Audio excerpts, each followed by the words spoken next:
Selamat tengah malam para pendengar Ria 897 FM. Berjumpa kita sekali lagi di udara Ria 897 dalam satu lagi episod Kisah-Kisah Seram, Kisah-Kisah Misteri dalam rancangan Misteri Jam 12 bersama saya DJ Champion KC.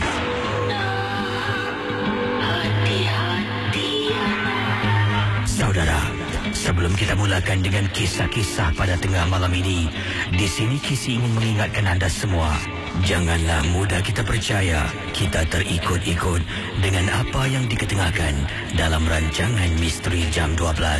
Ingatlah, setiap kisah harus kita anggap sebagai satu hiburan sahaja. Anggaplah mendengar MJ12 ibarat anda menonton filem-filem seram. Misteri Jam 12 hanya satu hiburan. Sekiranya kalau anda mempunyai pengalaman misteri, anda boleh hubungi saya di 669111897. Anda juga boleh kirimkan SMS anda kepada saya dengan kodnya kelab KLUB, jarak, nama anda, kisah misteri anda dan hantarkan ke talian 72346. Ingat, sekali lagi, Misteri Jam 12 hanya satu hiburan saja. Kalau anda rasa takut, matikan radio anda.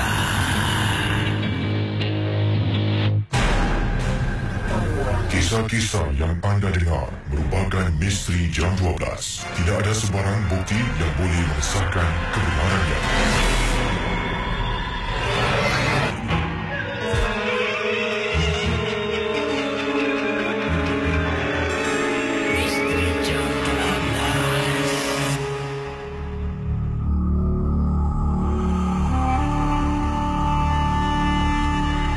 Saya akan teruskan dengan kisah yang pertama pada tengah malam ini, dan berikut ini adalah kiriman, bukan email tetapi kiriman SMS yang akan saya Kisi bacakan.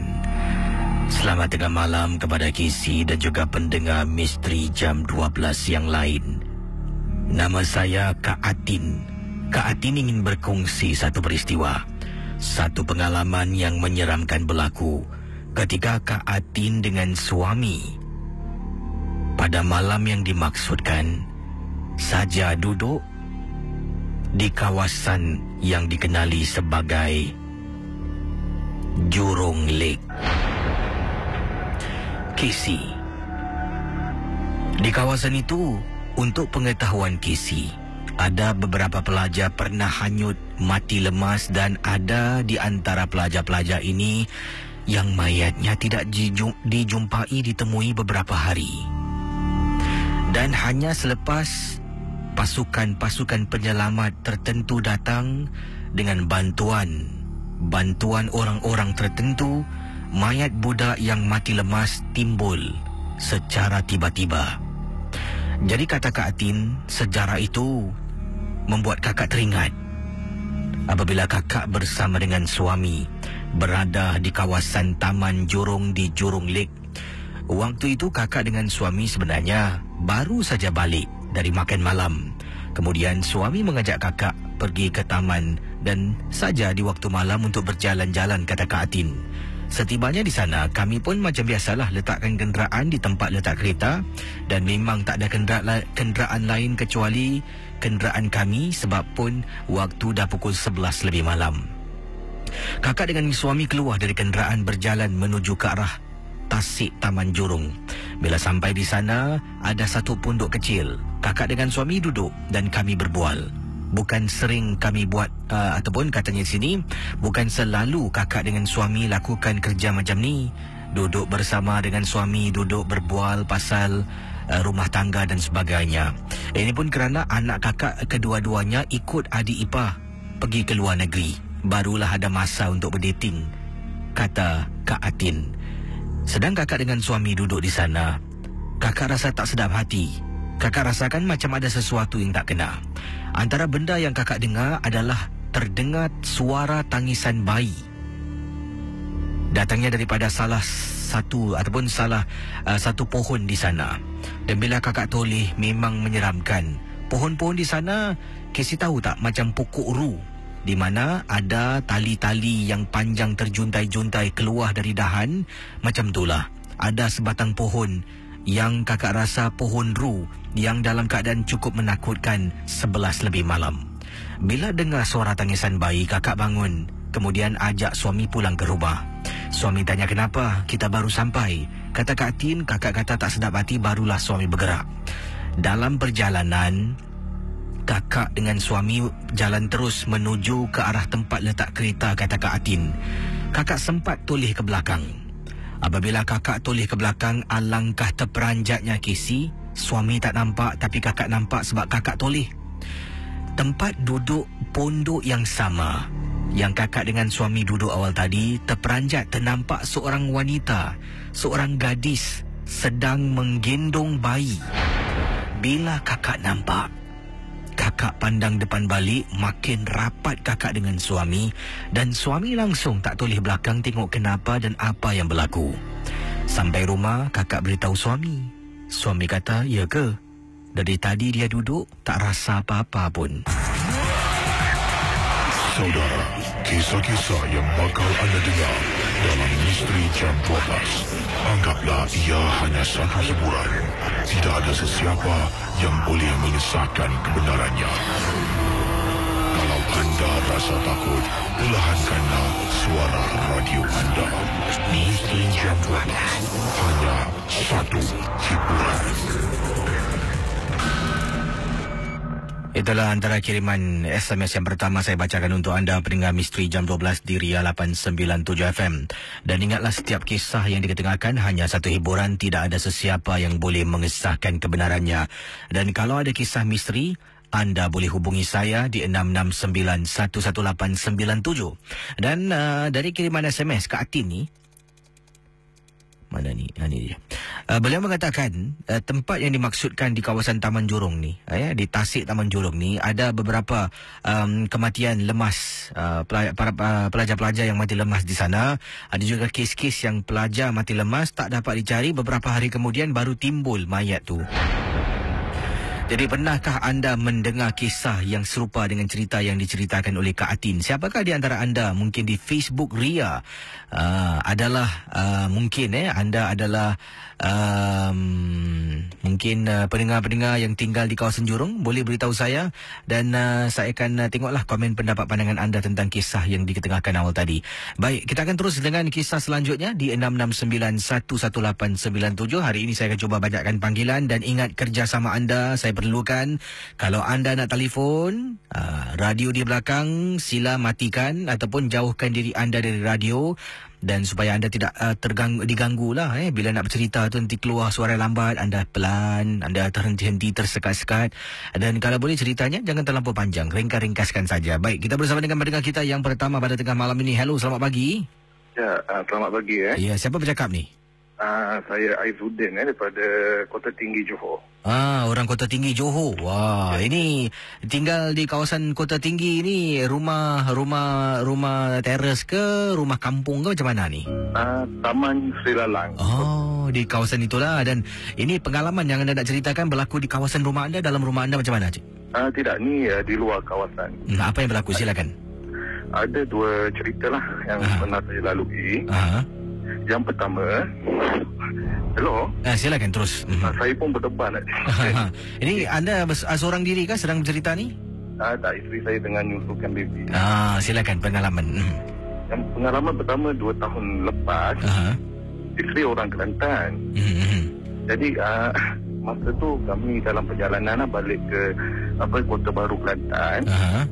Untuk korban anak kami lah.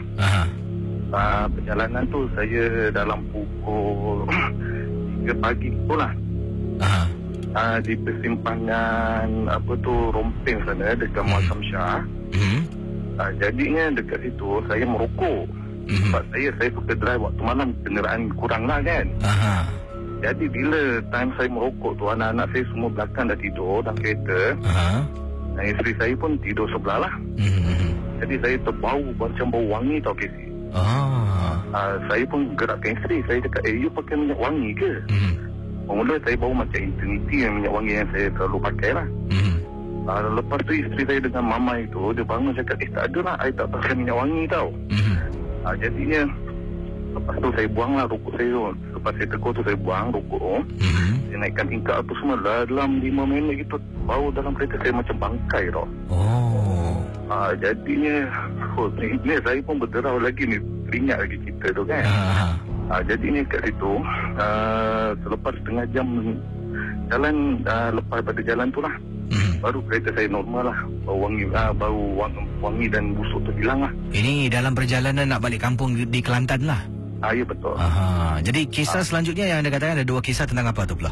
Yang kedua saya ni kaki pancing. Saya ke Kambuk memancing lah di Tanjung Balau, Kota Tinggi.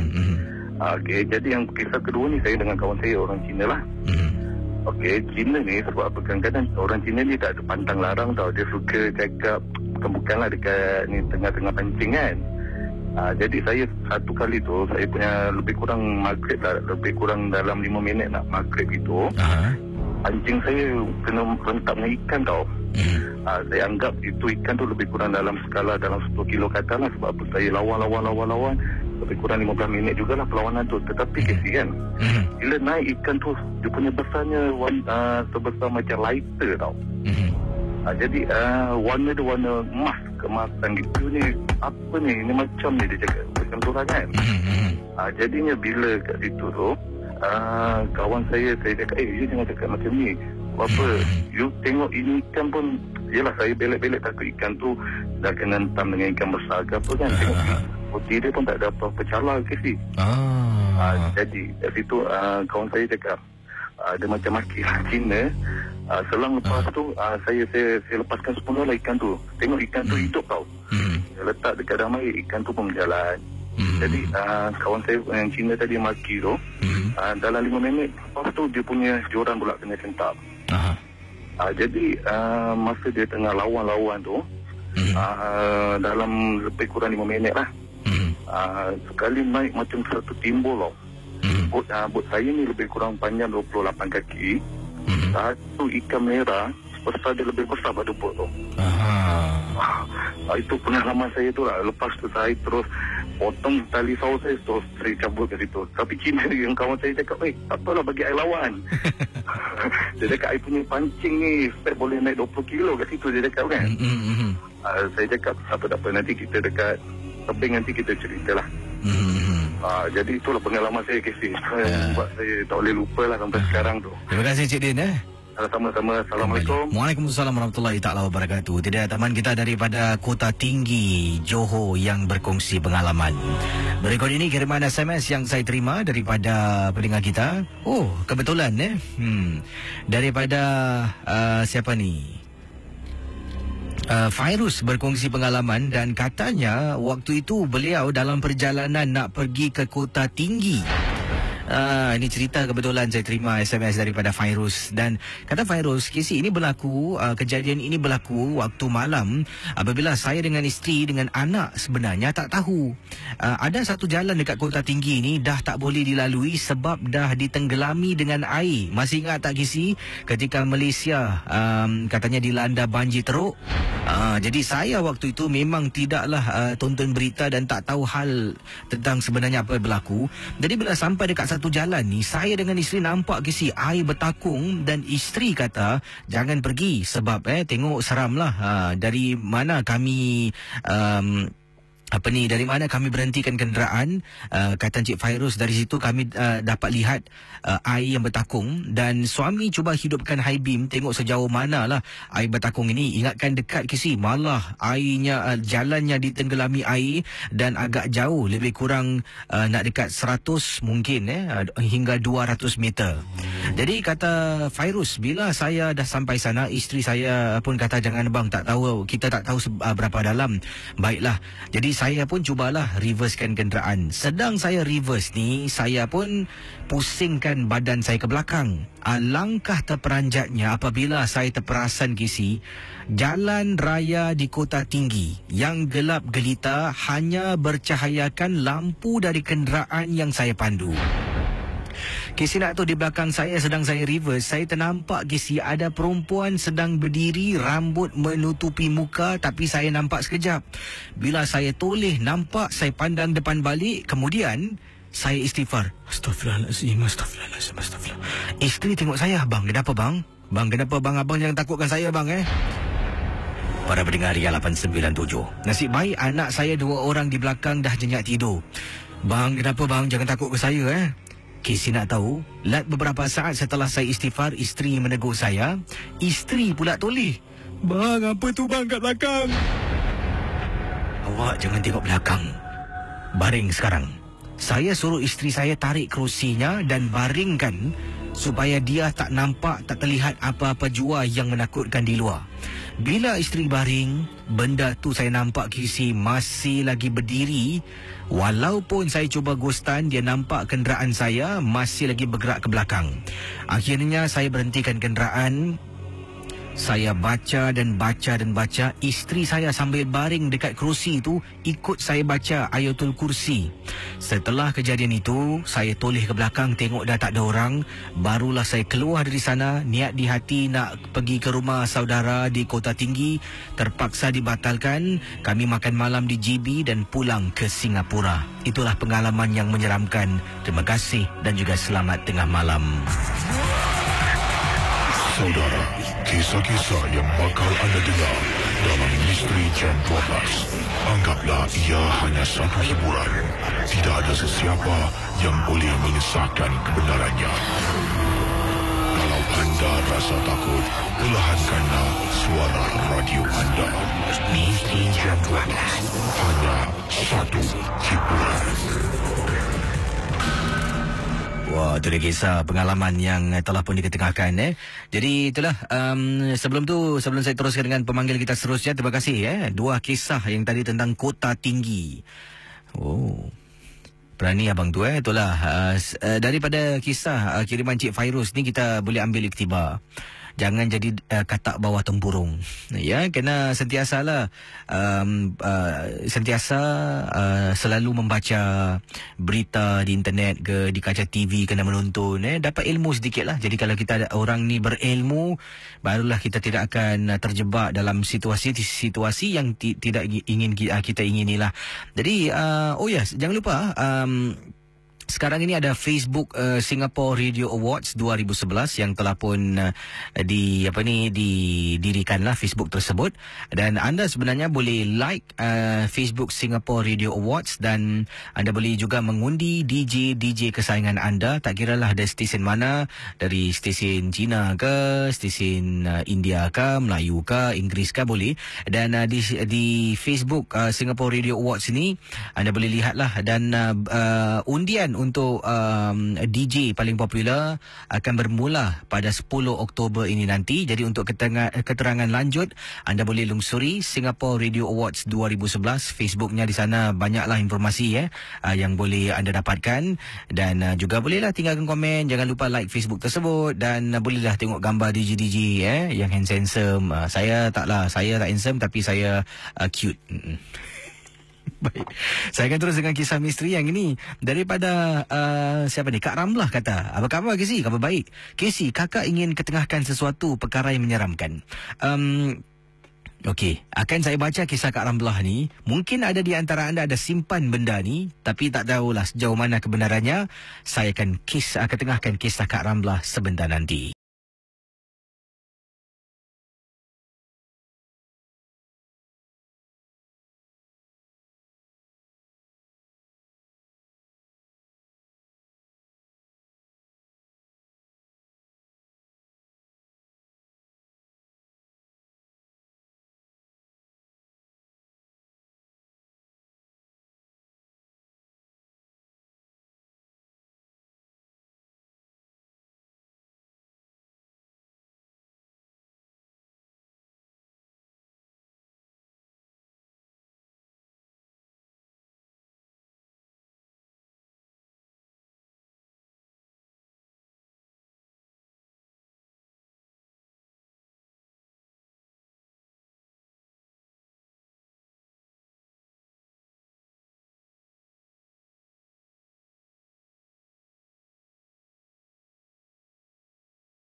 Dari Putri, selamat malam Casey, para pendengar Misteri Jam 12. Kisah ini berlaku 3 tahun yang lalu. Saya nak ringkaskan saja cerita ini.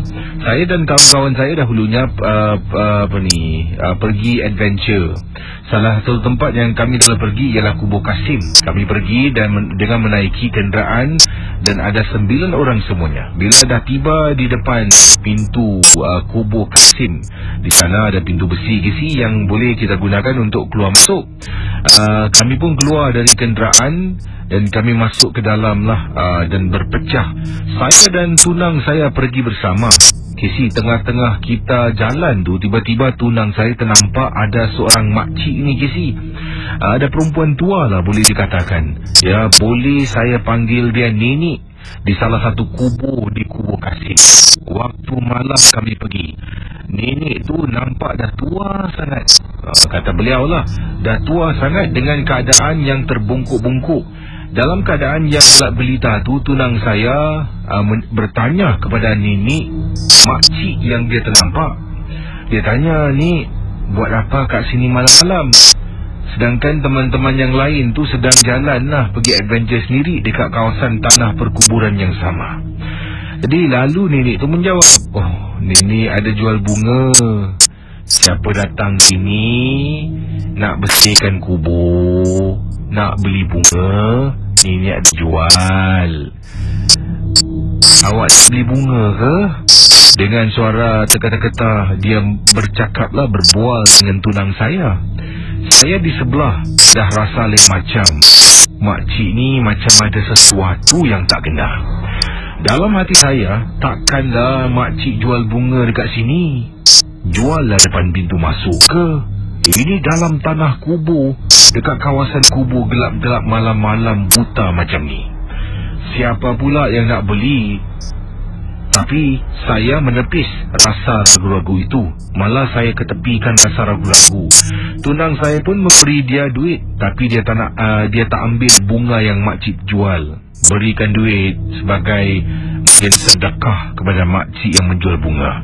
Yang peliknya, makcik itu ada cakap, "Anak, jangan jalan-jalan kat sini lagi. Tempat ni keras." Dia berkata dengan senyuman. Rasa-rasa macam seram pula setelah dengar dia kata macam tu. Katanya tadi, saya macam nak berhenti Casey, tapi tak apa tunang saya. Iakan aja apa yang dicakap oleh makcik tersebut. Tapi katanya lagi, kami pun sambung berjalan adventure dalam tanah perkuburan itu. Tiba-tiba tergerak hati tunang saya.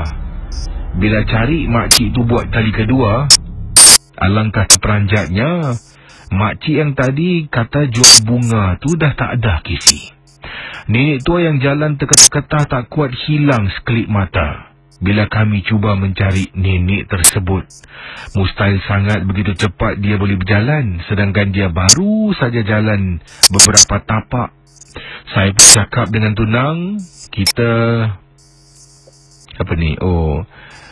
keluar je lah dari sini I tak sedap hati lah. Nasib tunang saya dengar cakap saya Casey. Kami pun tunggu yang lain di luar Kubur Kasim. Itu saja. Terima kasih. Assalamualaikum. Waalaikumsalam warahmatullahi ta'ala wabarakatuh. Baik, para pendengar Misteri Jam 12, kita bersama dengan teman kita. Hello, selamat pagi. Paiman ya nama? Ya. Paiman buat panggilan dari mana Paiman? Dari Johor Bahru. Johor Bahru. Dan anda ada pengalaman misteri macam mana? Silakan. Saya ada pengalaman misteri waktu saya tengah adventure dengan kawan-kawan saya. Adventure di kawasan Johor lah. Bukan, saya Indonesia. Oh, Indonesia. Sedih. Merantau sampai sana, apa yang anda lakukan di sana tu? Kata orang tak bisa, ada macam entahlah, macam misi itu kami pergi. Dah berapa ramai anda rombongan ke Indonesia untuk anda lakukan ekspedisi ni? 6 Kami waktu tu saya tengah adventure satu dekat kubur. Saya tengah rakam dekat kubur tu. Ada satu nampak macam lembaga putih tau. Memang agak menyeramkan.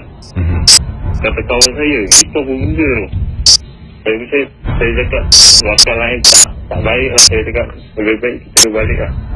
Masa kawan saya seorang ni, Dia cakap gejala dia terlampau berat sangat. Rupanya kami pelik saja ada benda memegang kaki dia. Ya Tuhan. Kami punya kawan punya lari. Dekat lantai, benda terbaring kat lantai lah, sedang pegang kaki. Sedang pegang kaki kawan saya ni. Yang kawan saya dah jerit, tak tahu nak buat apa. Saya tak balik tarik kawan saya. Terus kami lari sampai ke satu masjid. Kami duduk kat dalam tu. Sampai sembahyang subuh. Kami duduk dalam tu. Itulah pengalaman saya. Ke Indonesia. Terima kasih ya. Itu dia. Jadi saya akan kedengarkan kiriman SMS pada malam ini. Kalau selalu saya baca email, malam ini saya akan mulakan dengan kiriman SMS sebab memang cukup menarik. Kisah yang diketengahkan dikongsi bersama Cik Amin pada malam ini. Kisah ini berkisahkan perkara yang berlaku di tanah perkuburan Islam.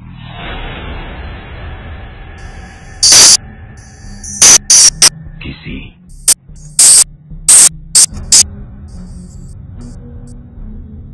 Saya, Pak Cik Amin, ingin berkongsi pengalaman berikut ini.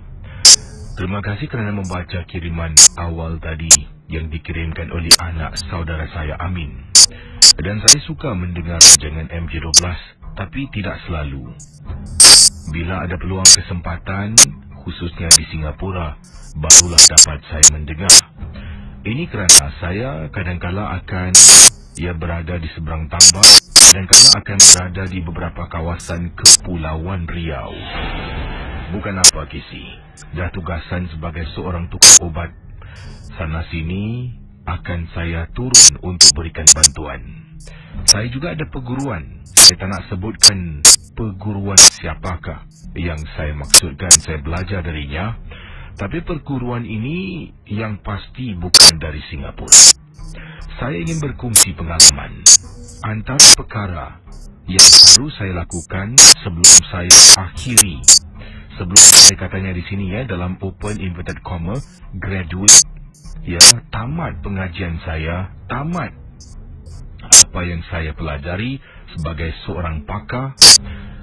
Saya harus pergi ke tempat-tempat seperti hutan-hutan, rumah-rumah kosong dan juga tanah-tanah kuburan untuk bertapa dan mendampingi makhluk-makhluk halus. Di situ untuk menguji kekuatan saya berdepan dengan makhluk-makhluk ini. Perkara ini saya ingin ketengahkan berlaku bukan tempat lain tetapi di Singapura ini sendiri. Apa yang berlaku, saya masuk ke tanah perkuburan. Dikatakan ada 15 hari bulan bila bulan mengambang. Dan tak kiralah bulan berapa, tak kira hari apa, asalkan 15 tarikhnya dan waktu itu adalah bulan mengambang. Kadang-kadang tarikh 15, bulan tidak mengambang penuh. Kena pilih Kisi. 15 hari bulan mengambang penuh, saya harus pergi ke tanah perkuburan dan duduk di sana bertapa. Dari pukul 12.30 malam sampailah pukul 4 pagi. Bertapa dan saya akan diuji. Datangnya makhluk-makhluk ini akan mengganggu saya, menguji kekuatan semangat saya. Tapi saya tidak ingin bercerita tentang bab itu. Saya ingin ketengahkan. Saya ternampak Kisi pasangan. Tak tahulah, mungkin tunang, suami isteri ataupun kekasih, boyfriend, girlfriend, kata Pak Cik Amin, berada di tanah perkuburan sedang menunggang motosikal. Bila saya nampak mereka dari jauh, saya angkat tangan saya sambil hidup matikan lampu suluh saya. Budak ini sedang menunggang motosikal menuju ke arah saya. Jadi dia berhenti. Saya tanya dia, apa korang buat kat sini? Tak ada cik, kita adventure pusing-pusing ada. Kau tahu tak, kau masuk tempat ni, pakaian macam ni, kau keluar sekarang. Saya marah budak tu. Tiba-tiba Kisi, budak ni marah dekat saya. Apa saya tak berjaman ke? Kubur ni pakcik punya ke? Saya diam. Dia marah-marah. Budak yang duduk kat belakang, budak perempuan tu, berkali-kali kata Pak Cik Amin ni, cakap dengan mungkin kekasihnya Sudahlah, jangan gaduh. Sudahlah, kita keluar. Casey, bila budak tu nak berlalu pergi, saya hulurkan sesuatu pada budak perempuan. Awak ambil ni, apa-apa awak telefon saya. Bila mereka keluar, Casey nak tahu apa saya nampak. Dekat tempat duduk belakang yang diduduk oleh wanita tu, ada box, kotak untuk simpan barang. Dekat atas kotak tu, bila motosikal tu berlalu pergi, ada orang duduk dekat atas kotak. Saya dah tahu ada benda yang tak kena. Tapi kata Pak Cik Amin, saya tak boleh halau benda tu di situ juga. Sebab saya ada tugasan yang harus saya lakukan. Kalau tidak, saya akan terlepas peluang untuk tamatkan pengajian saya. Dan memang situ susah. Tempat kampung dia. Kita halau, dia datang. Kita halau, 1000 akan datang. Jadi terpaksa saya suruh mereka pulang dulu. BDC katanya, 2 hari kemudian, saya dapat panggilan telefon dari seorang lelaki. Dia kata anaknya kena rasuk, boleh tolong datang. Saya datang rumah. Terperanjat Casey, nampak mat motor tu berada di ruang tamu. Bila nampak saya dah terkejut. Dan rupa-rupanya yang telefon bapa kepada perempuan yang masuk tanah perkuburan dengan lelaki ni. Dapat tahu di sana mereka hanya pasangan kekasih saja.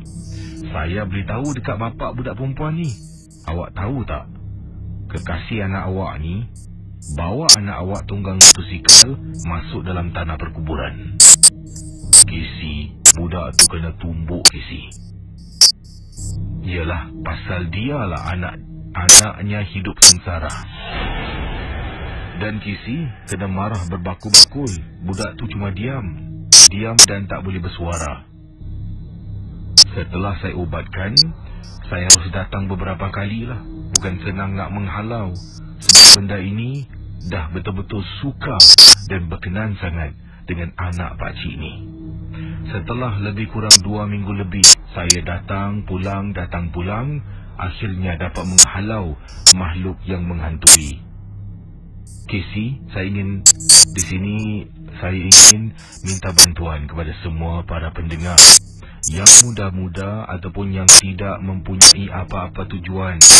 Ya, kalau nak pergi kubur menziarahi yang mati untuk memberikan kesedaran pada diri kita yang kita satu hari akan mati, persilahkanlah, kata Cik Amin. Kalau nak pergi ke kubur, mungkin nak bersihkan kubur, dipersilahkanlah. Tapi kalau nak pergi ke kubur untuk mencari naas, adventure, nak jumpa hantu, tolonglah batalkan niat. Sebab yang akhirnya akan terkena diri sendiri. Terima kasih dan selamat tengah malam. Saya dan rakan-rakan pergi ke kubur Kasim untuk adventure pada waktu malam. Ketika kami berjalan dan dah nak sampai ke sini, kami nampak ada sebuah kereta di depan pintu masuk kubur yang dimaksudkan. Kami pun action lah duduk dekat bus stop. Ya, konon-konon lah tunggu, takut nanti mungkin pihak berkuasa kan. Tapi kami berpaling ke tepi. Dalam 5 minit gitu saya toleh dan peranjat manakah kereta yang saya nampak itu tadi. Selalunya kereta kalau bergerak atau hidupkan enjin pasti ada bunyi, tapi kami langsung tak dengar apa-apa. Adakah itu hailan kami atau itu benar-benar kereta Casey? Daripada Mary yang kirimkan pengalaman beliau.